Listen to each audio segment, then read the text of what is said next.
여러분 안녕하세요. 오늘부터 요한복음 12장 12절 말씀 함께 묵상하기 원합니다.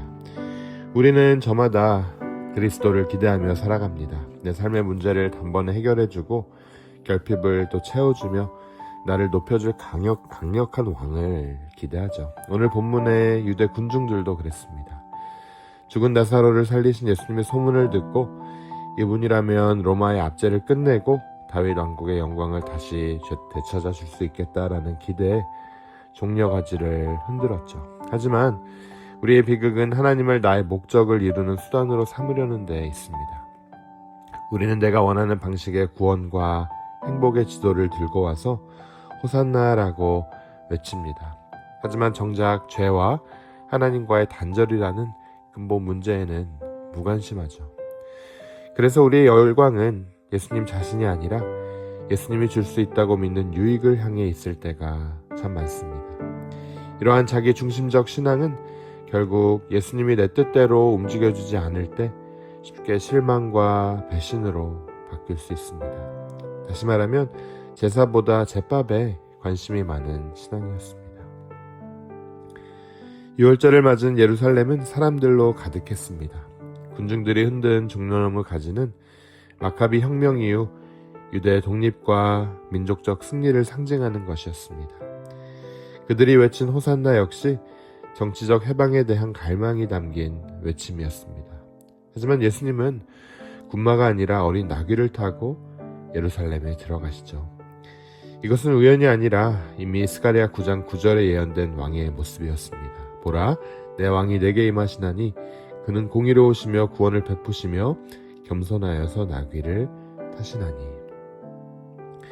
군중들은 정복자를 원했지만 하나님은 대속자를 보내셨습니다.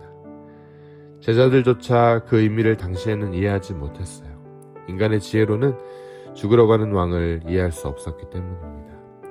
하지만 이 모든 과정 뒤에는 자기 백성을 죄에서 구원하시려는 하나님의 신실한 계획이 흐르고 있었습니다. 이 장면 속에서 우리는 세상의 방식과 전혀 다른 그리스도의 왕되심을 봅니다. 첫째, 말이 아닌 낙이었습니다. 세상 왕들은 권세를 과시하며 말을 타고 입성하죠.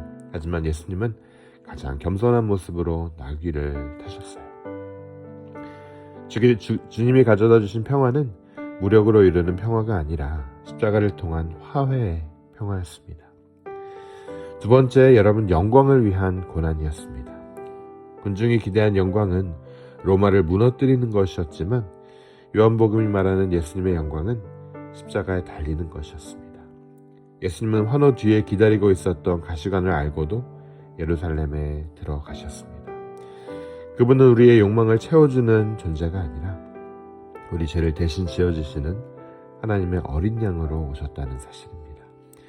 군중의 환호에 흔들리지 않고 아버지의 뜻에 끝까지 순종하신 그분의 겸손이 오늘 우리를 살리는 소망입니다. 사랑하는 여러분, 예수님은 오늘도 우리 마음의 예루살렘에 입성하기를 원하십니다. 그리고 그분은 여전히 나귀를 타고 오시는 왕이십니다. 만약 우리가 예수님을 믿으면 더 성공하고 더 높아질 것만 같은 기대를 한다면 결국 실망하게 될 거예요. 예수님은 그런 작은 구원을 위해 오신 분이 아니기 때문입니다. 주님은 우리에게 영원한 생명과 하나님 나라의 평화를 주시러 오셨습니다. 복음의 은혜를 깨닫는 사람은 더 이상 주님 이것을 해주세요 라고만 말하지 않습니다. 대신 주님, 제가 주님의 길을 따르겠습니다 라고 고백합니다. 나귀 타신 왕을 따르는 삶은 나를 증명하려 애쓰는 삶을 멈추고 그분이 이루신 그 안에서의 안식하는 삶입니다. 이번 한 주간 또 오늘 하루를 시작하며 세상의 힘을 여러분 자랑하기보다 주님의 겸손을 닮아가는 평화의 도구로서 살아가시는 여러분 되시길 주님의 이름으로 축원합니다. 우리 함께 기도하겠습니다. 주님 감사합니다. 오늘 말씀을 통해 우리 마음이 복음으로 다시 한번 타오르길 원합니다.